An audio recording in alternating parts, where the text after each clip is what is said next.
സർവകലാശാല പരീക്ഷകളിൽ മിന്നുന്ന വിജയം കൈവരിച്ച വിദ്യാർത്ഥികളെ ആദരിക്കുന്നതിനായി കടയിരിപ്പ് ശ്രീനാരായണ ഗുരുകുലം കോളേജ് ഓഫ് എഞ്ചിനീയറിംഗിൽ മെറിറ്റ് ഡേ 2.0 സംഘടിപ്പിച്ചു. കോളേജ് ഓഡിറ്റോറിയത്തിൽ നടന്ന ചടങ്ങിൽ ഇന്ത്യൻ കോസ്റ്റ് ഗാർഡിന്റെ മുൻ ഇൻസ്പെക്ടർ ജനറൽ ജി ദേവാനന്ദ് മുഖ്യ അതിഥിയായിരുന്നു.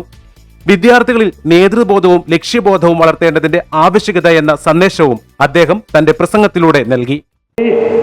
Though my role is to encourage and motivate the achievers, I wanted to also say a few words to those who have not achieved.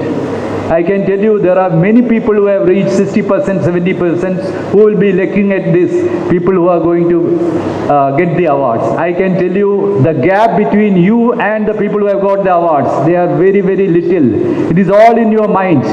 You put efforts, tomorrow you will be there in the podium. ഈ സന്ദർഭത്തിൽ ശ്രീനാരായണ ഗുരുവിൻ്റെ വിദ്യാർത്ഥികൾക്കായിട്ടുള്ള ഒരു മഹത്തായ സന്ദേശം ഞാൻ ഓർക്കുന്നു. വിദ്യ കൊണ്ട് നിങ്ങൾ പ്രബുദ്ധരാവുക. പഠനം കേവലം പരീക്ഷ പഠിക്കാൻ ജയിക്കാൻ മാത്രമല്ല, അറിവ് വഴി പ്രതിബന്ധങ്ങൾ തരണം നിങ്ങൾ ചെയ്യുക.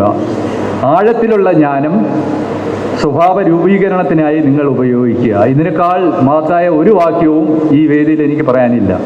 ട്രസ്റ്റ് പ്രസിഡന്റ് കെ കർണൻ ചടങ്ങിൽ അധ്യക്ഷത വഹിച്ചു.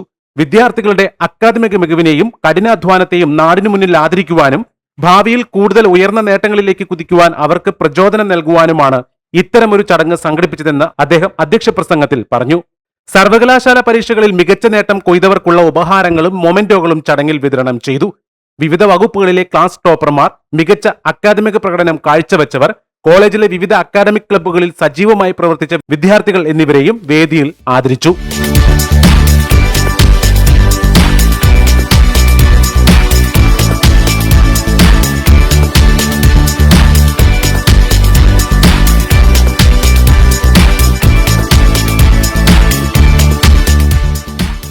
College manager Jain V Pappu, principal S Jose, മറ്റ് മാനേജ്മെന്റ് പ്രതിനിധികൾ, അധ്യാപകർ, അനധ്യാപക ജീവനക്കാർ, വിദ്യാർത്ഥികൾ, രക്ഷിതാക്കൾ, പൂർവ്വ വിദ്യാർത്ഥികൾ എന്നിവർക്ക് പുറമെ വ്യവസായ സാമൂഹിക രംഗങ്ങളിലെ പ്രമുഖരും ചടങ്ങിൽ പങ്കെടുത്തു.